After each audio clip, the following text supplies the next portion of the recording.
Daichi and Sugar had gathered the entire team for a Christmas party, which they disguised as a practice. It was meant to be a surprise, but they weren't the best at keeping secrets. They were just happy that everyone was having a good time. Yachi was following Kyoko around trying to be helpful. Kageyama and Hinata were chasing each other around.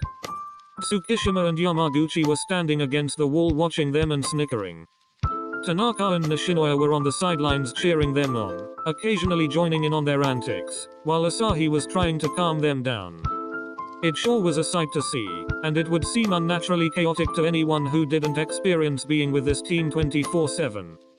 Before they had left the gym, Sugora made an announcement to everyone in the gym. Guys, you already know the drill, we went over this. It seemed like everyone knew what this meant except for Daichi. He sort of just awkwardly stood in the doorway of the gym, not knowing what to do. Hey, Sugar. SHH, just stand there and look pretty. Okay. What exactly does that mean? He saw Hinata, Kageyama, Tanaka, and Nishinoya run to the supply closet and pull out a long box. Arguing could be heard over who was going to carry it. They were pulling and tugging on the box like they were playing a game of tug of war.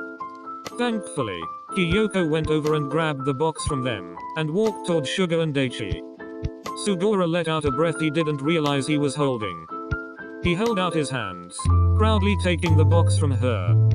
Thank you, Kyoko. She simply nodded and took her place next to Yachi. Okay, this is my Christmas gift to you, but I'm not allowed to take full credit because it required the work and input of everyone on our team. Cheers erupted from around them. Alright, here, open it.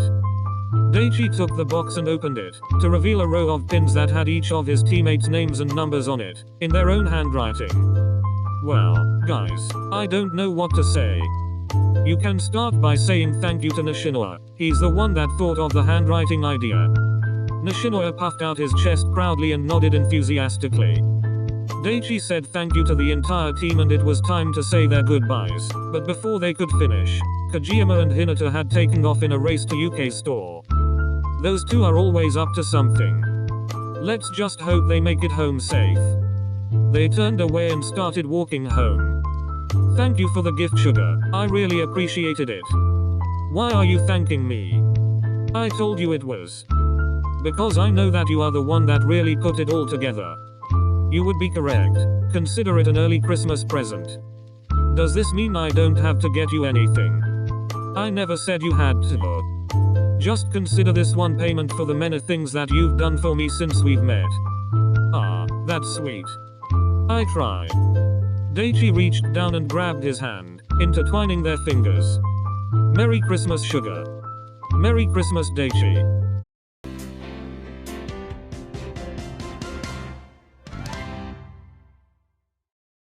The couple had only experienced snow twice in their lives, each when they were far too young to remember it. Since it was their first Christmas together officially as a couple, they desperately wanted to see snow. This year, they both had been waiting for a snowfall, more so Akashi because he was younger than Bakuto when he first saw snow. Bakuto was jealous of his older sisters who had already marveled over the anomaly, but they still constantly made fun of his childish desire. Akashi? What are you doing? Akashi looked up from his phone and looked into his boyfriend's concerned golden-colored eyes. What are you doing? He gestured toward Akashi's phone, the latter's eyes following the motion. He sighed and put his phone back into his pocket. Just checking the weather. Again. Christmas was now tomorrow and there was still no sign of snow, but Akashi still checked the weather stations every hour just in case he missed a last-minute announcement. Cheer up, Kashi. Even if we don't get snow, Christmas will still be great. Normally, the pair spent Christmas separately, at their own respective houses, but after a lot of begging from Bakuto, their parents gave in and let Akashi come for Christmas. Akashi sighed and adjusted his scarf, the unforgiving cold biting his cheeks. He felt something squeeze his hand. Normally, he would squeeze back, but he was too despondent to do anything other than sulk. Time skip. They had made it back to Bakuto's house, which Akashi had seen on more than one occasion, but the sight of it never failed to put him in a good mood. Mom. We're home. Tell my sisters to not bother us. He practically dragged Akashi up the stairs to his room, shutting and locking the door behind him. Kotaro sighed as he leaned against the door as if he had been running for his life a few seconds ago. I didn't know you had sisters. Kotaro sighed again and an undecipherable expression crossed his face for an instant before it was replaced by a smirk. I do. Two in fact, and they are both older than me. The familiar feeling of realization washed over the other boy. A small smile spread across his face and that soon turned into a fit of uncontrollable laughter. Hey. What's so funny? Nothing, it's just, the way you act now makes more sense. I'm not exactly your biggest fan right now. Or, that's too bad. I'll call my dad to pick me up, so I won't bother. Hold on. Forget what I just said. Time skip. It was now 11:30 p.m. Unbeknownst to Kiji, Bakuto had started his own tradition ever since he was 10 to stay up until midnight on Christmas Eve and then crash before being woken up to open gifts. Why exactly? Because why not? It's fun, Kashi. Akashi rolled his eyes and turned over, his back now facing the other. Or, Kiji. Come on, there are only 25 minutes left. No, Bakuto. The older boy huffed and crossed his arms and he was silent for a while. Akashi was on the verge of falling asleep when he was violently shaken by Bakuto. Bakuto, please. No, Kashi, look. No. Kotaro huffed again and picked him up, Kiji almost instinctively wrapping his legs around his waist. Don't go to sleep, look. They walked to the window and reluctantly Akashi turned his head around, facing the window. His eyes instantly lit up and he clambered out his boyfriend's arms. Oh my god.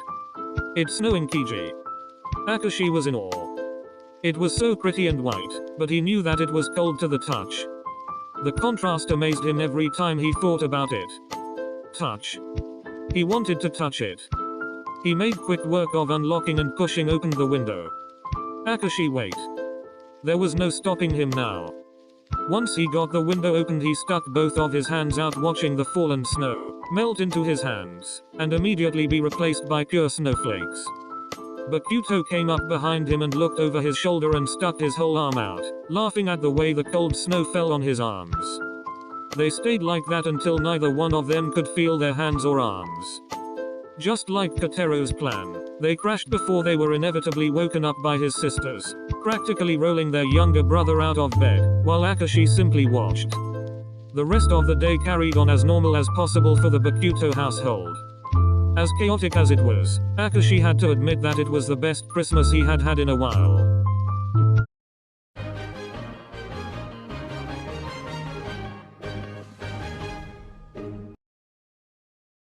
Race you to UK store. No fair. You were already running. Daichi and Sugawara decided to call the team in for one last practice, which was disguised as a Christmas party. Tsukishima and Yamaguchi still acted surprised, as per Yachi and Kyoko's wishes. They tried hard to hide from you guys, the least you can do is act surprised. Please. The party ran late into the night, later than they had expected actually. Now, everyone was saying their goodbyes, minus Kageyama and Hinata, who were already down the street. They reached UK store, both of them obviously out of breath but still trying to hide it from the other. I totally won, Kags. I clearly won. Since it was so late, UK store was closed but the lights were still on inside. Hinata pressed his face to the window, trying to see if he could spot anyone inside. Do you see anything? If I did, I would tell you, baby. He was quiet for a moment before whirling around with a wide smile. Well, did you see anything? No, nothing at all. Kageyama groaned loudly, making Hinata laugh. Don't worry. Since it's late, why don't you spend the night at my house? I would be honored. So, they started the walk toward Hinata's house. When they arrived, Hinata uttered a quick greeting to his mother and sister before gliding upstairs to his room, dragging Kageyama behind him. "Welcome to my home." He bowed before Kageyama, who cracked a small smile at his antics. "You say that as if I've never been over before." Hinata shrugged. "You have, but I still like to pretend as if you haven't. Whatever helps you sleep at night." The orange-haired boy stuck his tongue out and hopped onto his bed, Kageyama taking his place on the floor in front of him. "Are you going to come over for Christmas?" "You know I can't." An undecipherable look crossed over Shoyo's face, but it was only present for a millisecond before being replaced by his signature smile.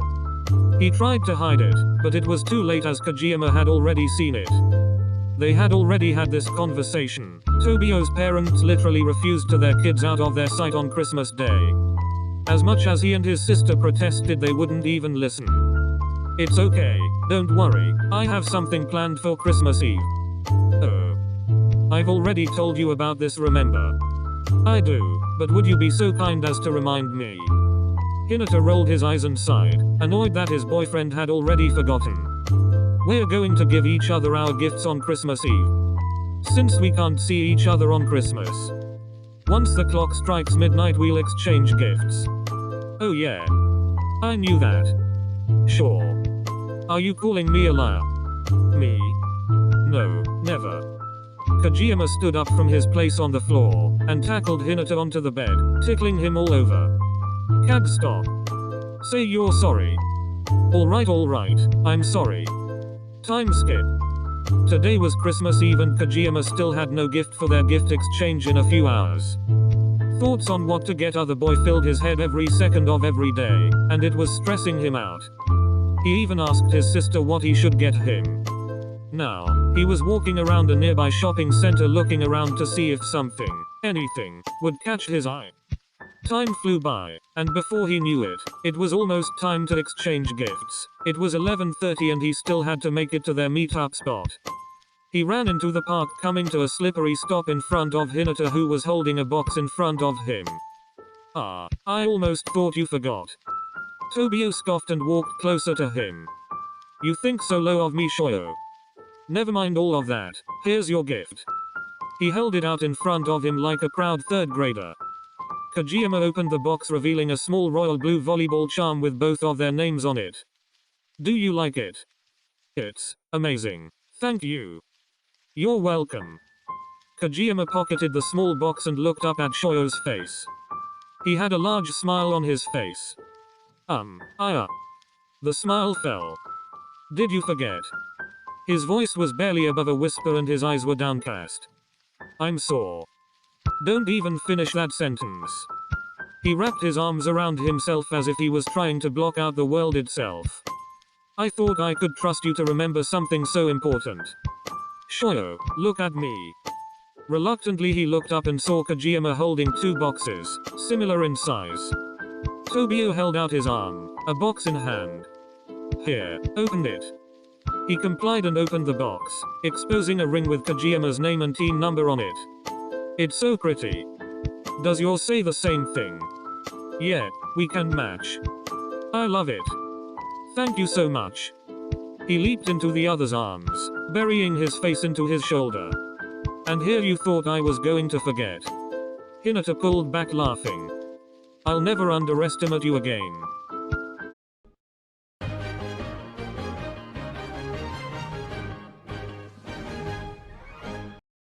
With their season only just starting a few weeks ago, the MSBY team members were not at all expecting to get such a long break for Christmas, but they weren't going to complain. They didn't get breaks like this often. Unlike all of the other members of their team who were dating, Sakusa and Atsumu were spending their first Christmas together as a couple. Both of them were awkward and didn't know how to go about it, as they didn't live together. They were walking out of the gym heading to Sakusa's car. "Do you want me to cook?" No. "Why not?" "I don't understand. Your brother is such a good cook, but you absolutely suck at it. Did those genes skip you or something?" "That was uncalled for. You could have just said no, Tsumu. You're the one who asked." "Don't feel too bad, I can't cook either." Then what are we gonna do? We could always order something. KFC. Do you think we still have time for that? Maybe. I know it gets busy around this time of year. We could still place an order. Christmas still isn't for a few days. Tsumu. Christmas is in 2 days. Oh, no matter, we can still do it. Then we would have to go now. Now. Oh yeah, didn't you just say that it gets busy around this time of year? True. Okay, then we're going. A short drive later and they were now waiting in the long line outside of the nearest KFC. Sakusa and Atsumu ran into a group of fangirls who were more than willing to let the couple move up a few places in line. An offer they gladly accepted. Ah, Omi, I'm cold. I don't know how, you have won like 2 coats.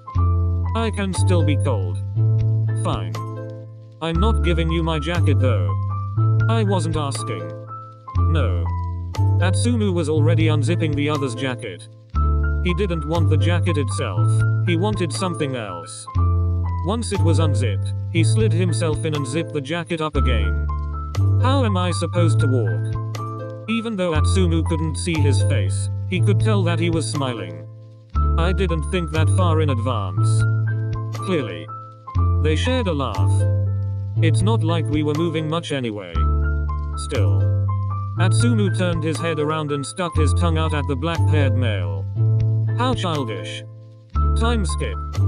They made it back to Kayumi's apartment. They would have gone to Atsumu's, but Sakusa was honestly afraid of what it looked like on the inside. I promise you it doesn't look that bad. I'm not willing to take that chance. Mimi.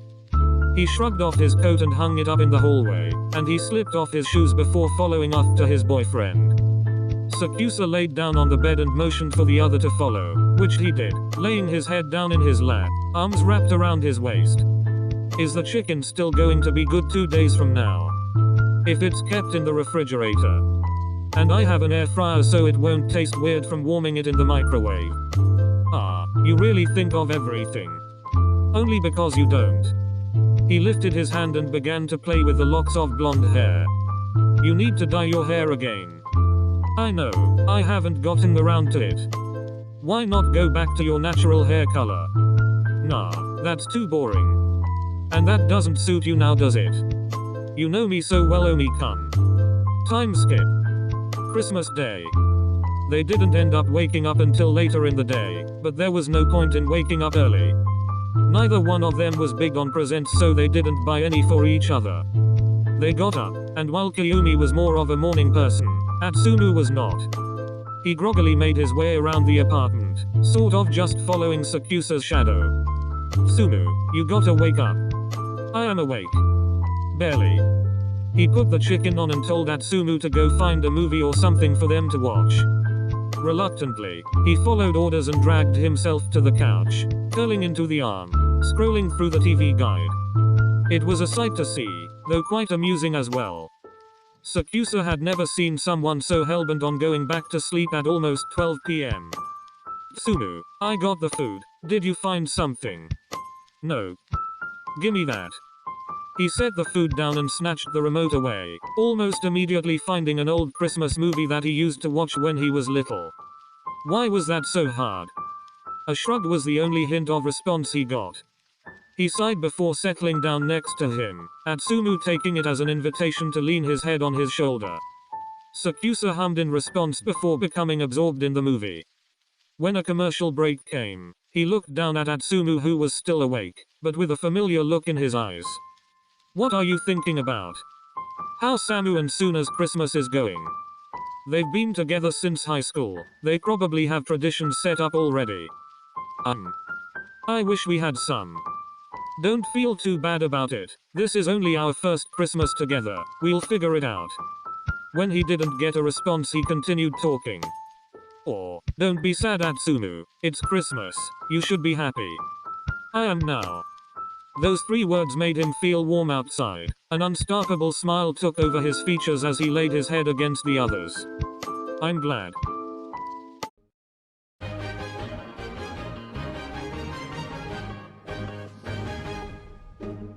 Shit. Tenda was running around his house. putting up decorations and cooking and baking desserts all at the same time, and miraculously had not burned anything yet. Had he made a complete mess? Yet. Had he set more than a few things on fire? Most definitely, but everything had to be perfect. He was hosting a Christmas party for some of his employees and a few friends that he made while being in Paris. He was doing everything by himself and he was starting to regret not taking up some of their offers to help. In his mind though, it would feel better knowing that he planned everything and ran the party smoothly, all by himself. That was pretty much the only thing that was keeping him going. Otherwise, he would have curled up into a ball in a corner a long time ago. Anyway, the party was scheduled to start in a few hours, and he was trying to get everything done before then. Saying that it was going to be hard was an understatement, but he had no doubt that he could do it. Time skip. He did. He actually managed to do it. All of the decorations were put up. All of the food and desserts were made. He managed to clean up the mess that was his kitchen, and got himself showered and dressed, all before the first guests had arrived.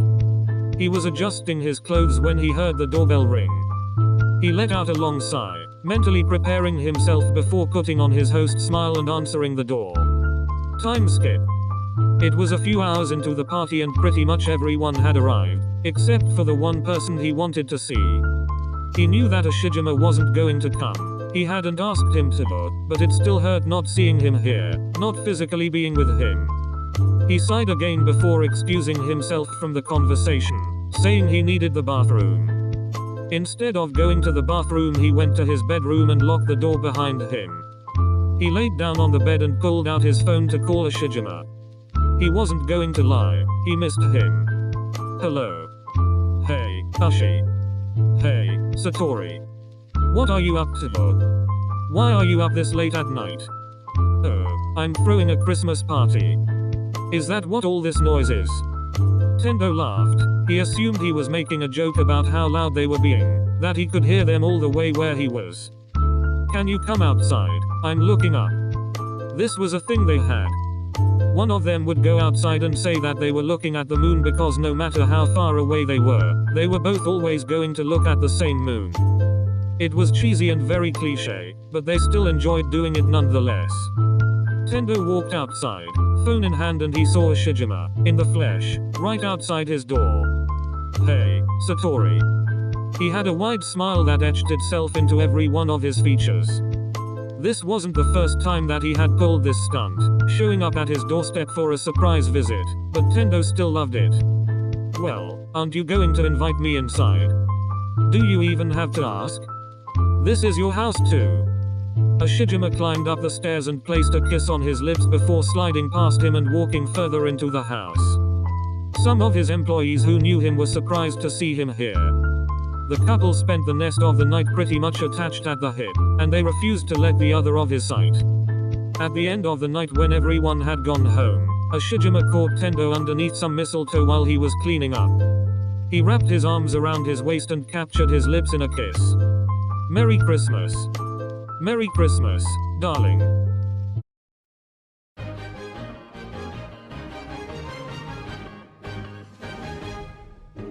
Iwa-chan. Don't run on the ice, you'll trip. Nothing could stop the older boy from flying at him, sending both of them falling onto the cold wet ground. Iwaizumi made an audible oof as he hit the ground. In contrast, the other male was sent into a fit of hysterical laughter. It's not funny, Oikawa, you could have gotten hurt. Or, Iwa-chan, thank you for caring about me. He grabbed the other's face and sloppily kissed him. Gross, get off. He did as he was asked and slid off, extending his head as a makeshift peace offering, which Iwaizumi gladly accepted. Once he was safely off of the ground, he started asking questions. Where are you going? And why are you in such a rush? What have I told you about running on the ice? You'll get hurt one day, Oikawa. Oikawa chuckled and placed a hand on the back of his neck. Sorry. Iwaizumi just sighed. It was hopeless at this point. He of all people should know this by now. Oikawa was going to do what he wanted, and for some reason, nobody, not even Iwaizumi, knew what that was. That was the thing about Toru. He had a thing for keeping everyone on their toes. The couple had ended up staying late by themselves at practice, which they normally did. It was now completely dark outside and ghostly quiet. Oikawa told Iwa to go wait for him outside as he finished cleaning and locking up, only to take him by surprise by aggressively tackling him. Christmas was now officially in about 4 hours. The couple was walking along the familiar path to Hajime's house, making simple conversation about their plays during practice. Iwaizumi was talking about a combo that they could do when he noticed Oikawa had stopped talking and then walking altogether. Koa? Is everything alright? Why'd you stop? SHH. Iwa-chan, look. His head was tilted back as he was staring intently at the sky.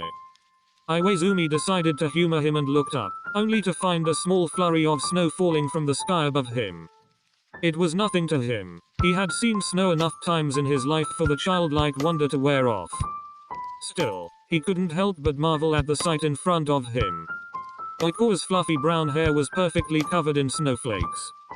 So perfect that it was as if he purposely styled it like that. And it was like the snow was under his control. It swirled around him, surrounding and wrapping around him like the perfect cloud. Perfect. Yes, that's what he was. He was still in a stupor when he heard light snickering coming from the other. What's wrong? Why are you looking at me like that? It was now his turn at asking all of the questions. Nothing's wrong, it's just you're perfect. He uttered the last part quietly, not wanting Toru to hear him.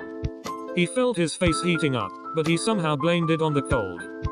The pair continued to walk along, Oikawa still marveling at the snow as they walked. Time skip. At 7 a.m., the couple was jogging around the neighborhood. It had snowed all throughout the night, almost 5 inches. Running in the sheer cold was a nice contrast to running in the unbearable heat. They ran in a comfortable silence until Iwa noticed Oikawa stopping. Are you okay? Do we need to take? Something cold hit him square in the face, catching him completely off guard. The sound of playful laughter could be heard, and it could come from nobody other than Oikawa.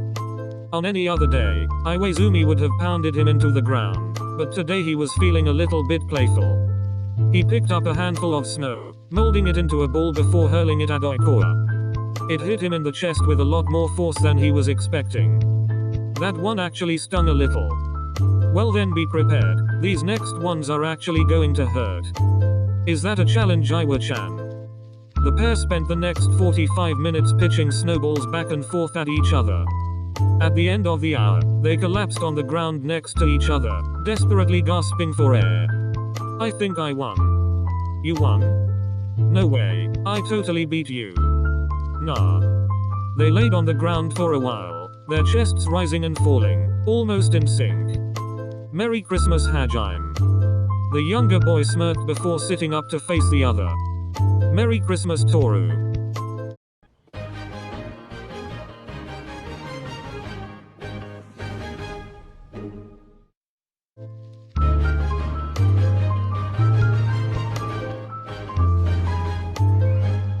Atsumu trudged down the stairs, finding Osamu in the kitchen making God knows what.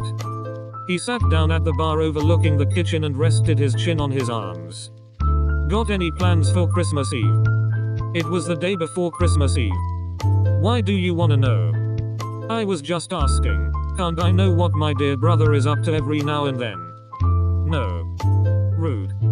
Osamu just rolled his eyes. If you must know, Suna is coming over. No, he's not. Says who? Says me. How are you going to tell me who I can invite over? Because it's my house too. I live here. You're never even home. Only because I don't wanna look at your ugly ass all the time. We look the same dumbus. Suna is not coming over. Osamu groaned loudly. Don't you have something planned for Christmas Eve? Maybe, I don't know. It was times like this when Osamu kinda felt bad for his brother. Him and his boyfriend were on a break and their Christmas plans had gone down the drain. I wouldn't mind if you stayed here with me and Rin. And be a third wheel? No way.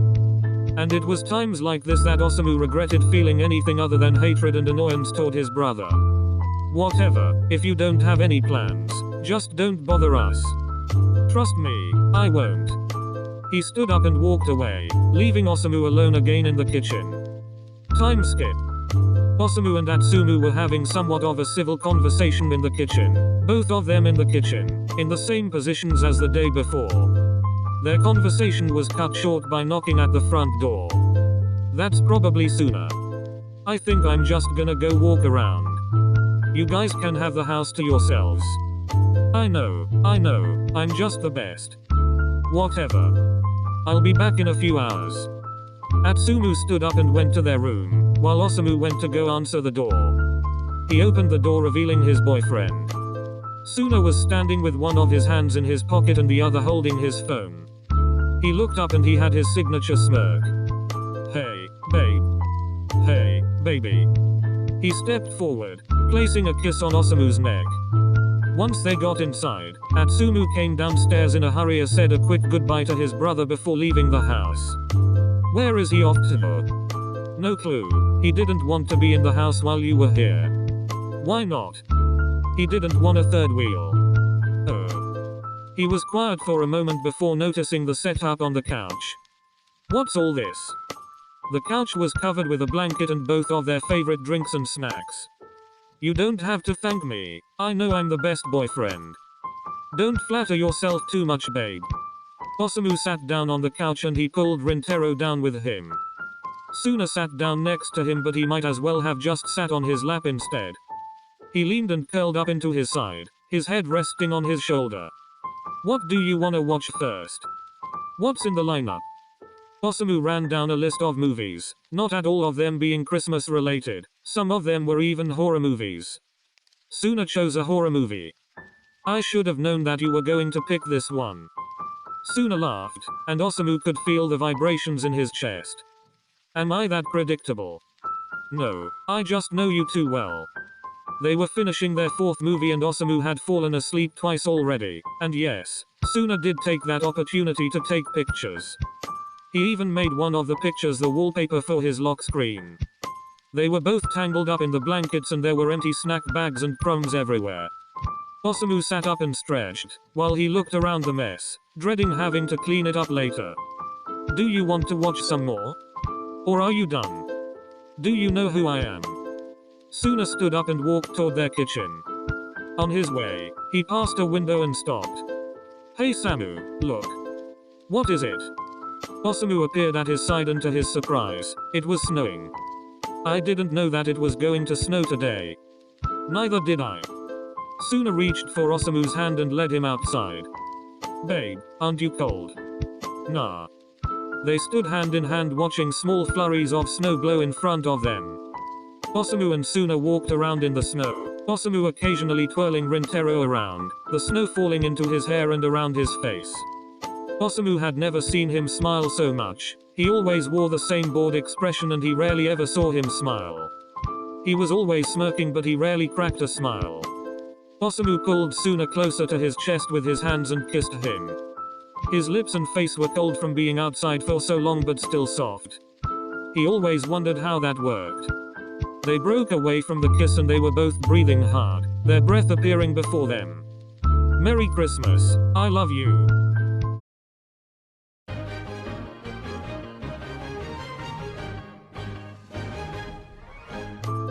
What are you doing here so early? Early? Pudding. It's almost 12 p.m. Most people are already awake and being productive. I think you of all people should know by now that I'm not like most people. You're right. You do make videos for thousands of strangers online. Kenma was too tired to do anything other than flip him off. Kuroo laughed as his boyfriend walked back into his dark apartment. Why is it so dark in here? You're not a vampire. I could be. Kuroo was always like this, so helpful and doting. Kenma both hated and adored it. He hated how Kuroo would treat him like a helpless little child, but at other times he adored how willing he was to drop everything and come to his aid. He was very conflicted. He was also very tired. Kenma stayed up into the early hours of the morning streaming, recording, and editing a video for later this week, so as anyone would be, he was exhausted. Please don't tell me you came all the way over just to drag me out to the gym or for a jog. I didn't, but you still need to stay in shape. Truth be told, after Kenma quit volleyball after high school, there was no reason for him to keep up with the exercises that Coach Nakamata made them do. Kuroo, however, thought otherwise. Anyway, I came over to drag you out for another purpose. Hopefully, something else that you would find more fun.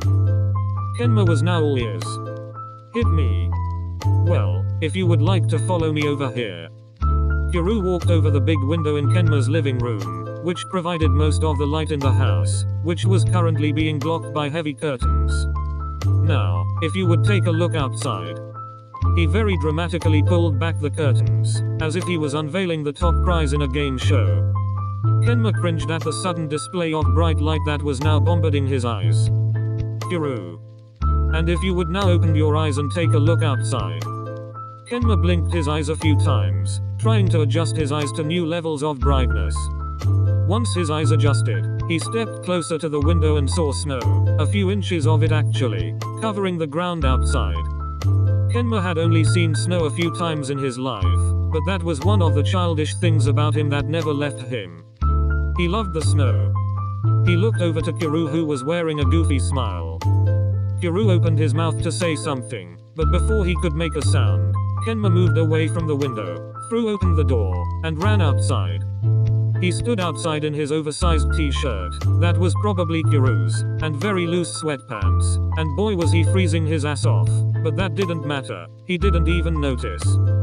Kenma. Come back inside, it's 7 degrees right now, and all you're wearing is your pajamas. It was all just white noise to Kenma. He wandered further out in the space in front of his apartment. He kneeled down and made a small hill out of the snow. He was slightly disappointed when he discovered that it wasn't as much as he had hoped, but whatever, snow was snow.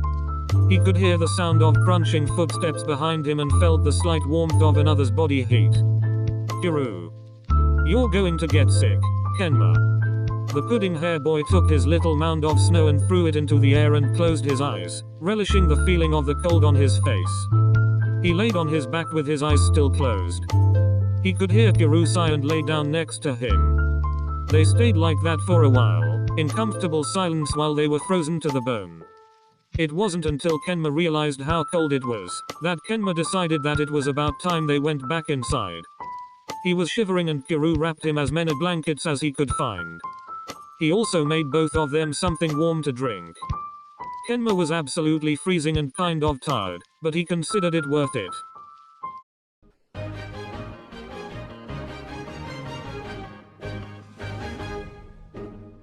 𝚘𝚘𝚎𝚘𝚘𝚘. Yamaguchi came flying through the doors of their shared apartment. Tsukishima, who was sitting on the couch, jumped 3 feet in the air. Yamaguchi. Why are you coming in here like that? You're just mad I scared you. Whatever.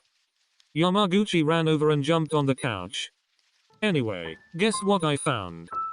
This piqued his interest. Tsukishima always found it enjoyable whenever Yamaguchi came home with strange finds from wherever he's been that day. He could be having the worst day, and lo and behold, Yamaguchi comes bursting in with some random object, and then boom. His day is magically better. What have you found this time? His eyes strayed to the brown paper bag he had in his hands. Yamaguchi shoved the bag in his face. Open it. Open it. He was bouncing up and down excitedly on the couch. Tsukishima dumped the content of the bag onto his lap and it looked like clothes. He picked up one of them and it was a sweater, but there were 2 of them. He looked over at Yamaguchi with an expression that was clearly forced. What's wrong? You don't like them? Tadashi, we've talked about this, you know how I feel about matching clothes. Oh come on Tsuki. It's Christmas. Can't you put up with it just this once? Absolutely not. Please. No yams. Well, that's too bad. He reached over and held one of the sweaters in his hands. Why is that? Before he could even react, Yamaguchi was on top of him, trying to wrestle the sweater over his shoulders. You're going to wear this sweater and you're going to like it. After a few minutes of struggling, Tsukishima announced, all right. I'll wear the sweater. Tadashi sat back on the couch, obviously proud of himself. Go put it on.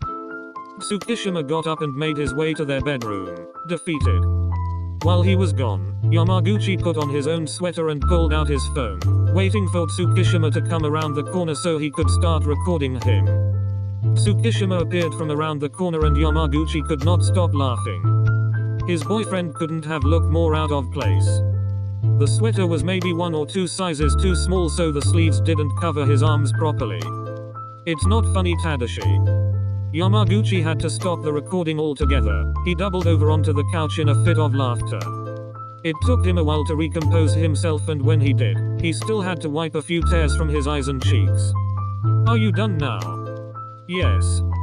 He now sat with his legs crossed on the couch, and his hands in his lap as if he wasn't a complete mess a few moments ago. I feel stupid. You look stupid. That wasn't your place to comment. It definitely was. He crawled over to Tsukishima and sat on his lap so that way he had to look at him. Thank you. For what? For putting on the sweater. I know it may not seem like a lot, but it means the most to me. Ever since they met, Tsukishima has known that his boyfriend has had this fantasy of owning matching Christmas sweaters with somebody, so he was glad that was able to make that happen. You're welcome, babe.